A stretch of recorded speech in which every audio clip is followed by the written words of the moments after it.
हमारे व्यस्त जीवन में ईश्वर की आवाज़।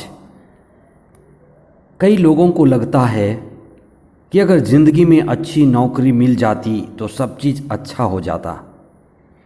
वे समझते हैं कि जिसको बहुत अच्छी नौकरी मिल गई उससे उसकी मंजिल मिल गई, उन्हें अब कुछ नहीं करना है, बस आराम ही आराम है।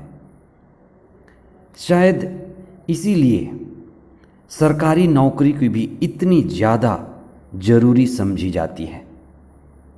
जिससे अच्छी नौकरी मिले वह स्थिर हो जाता है। क्या यह बात सही है? क्या वह जीवन में रुक गया? यहाँ रुकना उचित नहीं है। यह जीवन जो हमें मिला है रुकने के लिए नहीं मिला है। नौकरी के बाद, दुनिया की किसी भी खोज और मंजिल के बाद रुकना नहीं है। प्रभु को पाने के लिए चलते रहना है और प्रभु को पाना ही मंजिल है। सब पा लेने के बाद भी जब तक प्रभु जीवन के केंद्र में नहीं होते, हमारी यात्रा चलती रहनी है। प्रभु ही मंजिल है। 13वां सामान्य सप्ताह 1 जुलाई 2022 शुक्रवार। पहला पाठ नबी आमोस का ग्रंथ अध्याय 8 पद संख्याएं 4 से 6 तथा 9 से 12। संत मती का सुसमाचार अध्याय 9 पद संख्याएं 9 से 13 तक। ईसा ने अपने टैक्स बूथ में बैठे मती, जिसका उपनाम लेवी था, को देखा और उसको ईश्वर के कार्य में लगाने के लिए उसे अपने पीछे बुलाया। हम में से हर एक जन को जो ये जीवन मिला है, जिसका बड़ा उद्देश्य है, हमें जीवन मिला है अनंत जीवन कमाने के लिए। इसलिए हमें इस जीवन से ईश्वरीय जीवन में प्रवेश करना है। इस जीवन से हमें अनंत जीवन में प्रवेश करना है। जब ईसा ने मती को चुनकर बुलाया तो मती ने ईसा का अनुसरण करना शुरू किया। मती अपनी मुक्ति की खोज के लिए निकला। मती ईसा के पीछे पीछे चला। ईसा के साथ रहकर उसे अनंत जीवन का द्वार मिला। ईसा के साथ रहकर, ईसा के साथ जुड़कर, उसके दिव्य वचन को सुनकर उसके जीवन का अंधेरा दूर हुआ। उसके जीवन में स्पष्टता आई और उसके जीवन का स्तर ऊंचा हो गया। प्रभु ईसा ने उस नाकेदार मती को अपने प्रेम से, अपनी शांति से और पवित्र आत्मा के आनंद से भर दिया। यही कारण था कि वह अपने मित्रों के साथ ईसा को अपने घर में बुलाया। जब भी हमें कोई अच्छी चीज मिले, हम उसे बांटना चाहते हैं। बांटने में आनंद मिलता है। संत मती को सद्गुरु ईसा मिले थे, ईश्वर के पुत्र ईसा मिले थे। मती को ईसा को पाकर, उसके पीछे चलकर जो आनंद और अनंत जीवन का अनुभव मिला था, वे उसे बांटना चाहते थे। अपने नए मित्रों को और अपने पुराने मित्रों को भी बुलाकर उन्होंने अपने मित्रों को भोज दिया। एक सच्चा मित्र वही है जो दूसरे मित्र को ऊंचा उठाता है, दूसरे मित्र को ईश्वर से मिलाता है। जब भी हम किसी के सच्चे मित्र हैं तो हम उसका भला सोचते हैं। मती अपने सभी मित्रों को ईसा से मिलवाना चाहते थे, जिसे उसके सभी मित्र भी मुक्ति का अनुभव करें, पवित्र आत्मा का और ईश्वरीय आज़ादी का अनुभव करें। वहाँ कुछ ऐसे लोग थे जिनका सोच नकारात्मक था। उन्होंने कहा कि ईसा, आप पापियों के साथ क्यों खाते पीते हैं? इस सद्गुरु कैसे कहे जा सकते हैं? ईसा ने जवाब दिया, मैं बलिदान नहीं, दया चाहता हूं। मैं धर्मियों को नहीं, पापियों को बुलाने आया हूं।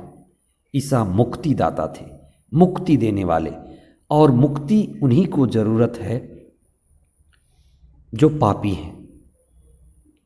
पापी तो सभी हैं, लेकिन कुछ इसे स्वीकार करते हैं। हमें अनुभव करना है कि हम कमज़ोर इंसान हैं, बुराई के शिकार हैं।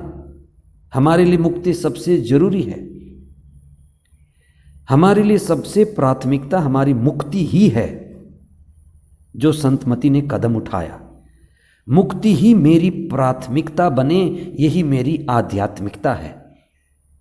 तो शरीर और मन, जो मेरा शरीर है और मेरा मन है, आत्मा का सहयोग करेंगे।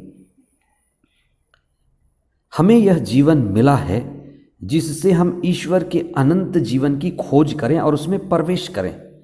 हमें यह जीवन मिला है कि हम इस जीवन से ईश्वर के अनंत जीवन में प्रवेश कर अनंत जीवन के सहभागी बने। अगर आपको अच्छी नौकरी मिला है, धन मिला है, खाने पीने के बाद पैसे बचते हैं, तो आप अच्छी चीज़ों को करने में, ईश्वर की खोज में, आध्यात्मिकता में उसको उपयोग करें और ईश्वर को पाएं, अपने जीवन का स्तर ऊंचा करें आध्यात्मिकता के द्वारा और ईश्वर को पाकर। आज के पहले पाठ में ईश्वर के नबी आमोस घोषणा करते हैं कि लोगों का ईश्वर के प्रति उदासीनता बड़ा दुखद है। धनी और गरीब के बीच में खाई बढ़ रही है। नबी कहता है कि ईश्वर का प्रकोप आने वाला है। इस्राएल के लोगों को ईश्वर की वाणी सुनाई देनी बंद हो जाएगी। ईश्वर के वचन का अकाल पड़ेगा। जब हमारा मित्र हमारे साथ रहे और हमसे बातें ना करे तो हमें कितना दुख होगा। ईश्वर का नबी कहता है कि ईश्वर हमसे बातें करना बंद कर देंगे, ईश्वर की दिव्य वाणी सुनाई नहीं पड़ेगी, क्योंकि हम ईश्वर की वाणी पर ध्यान नहीं देते। समय रहते हम ईश्वर के दिव्य वचन को पढ़ें, पवित्र शास्त्रों को पढ़ें, उन पर चिंतन करें और पवित्र आत्मा के द्वारा प्रकाशित हों। ईश्वर की वाणी की भूख लोगों में है। कई जगह पर जाएंगे, प्रार्थना सभा में कितने सारे लोग इकट्ठे होते हैं, उनको भूख है, पर बहुत बार ईश्वर का वचन उनको नहीं मिलता। जैसे कैन से ईश्वर ने बातें करना बंद कर दिया था, बहुत बार ईश्वर हमसे भी बातें करना बंद कर देते हैं। आइए हम प्रार्थना करें। हे सर्वशक्तिमान पिता ईश्वर, धन्यवाद देते हैं प्रभु यीशु के लिए, जिसको आपने हमारा मुक्तिदाता बनाकर इस संसार में भेजा। धन्यवाद देते हैं प्रभु यीशु, आप हमारे पुनरुत्थान और जीवन हैं, सत्य मार्ग और जीवन है। आप ही संसार की ज्योति हैं। जिस तरह से आपने मती को चुना, मती को बुलाया और मती के जीवन को ऊंचा उठाया, हमें भी वही मनोभाव और आशीष दीजिए कि हम तन मन धन से आपके पीछे चलें, मुक्ति को अपनी प्राथमिकता बनाएं और मुक्ति का अनुभव करके दूसरों की मुक्ति के भी सहयोगी बने। हे प्रभु, हमारे परिवार के लोगों को आशीर्वाद दीजिए कि सभी मुक्ति केंद्रित जीवन बिताएं, सभी आनंद और दिव्य आशीष और कृपा के भगदारी बने। हमें पवित्र आत्मा प्रदान कीजिए, जिसकी संगति में हम अपने आध्यात्मिक जीवन जी सकें।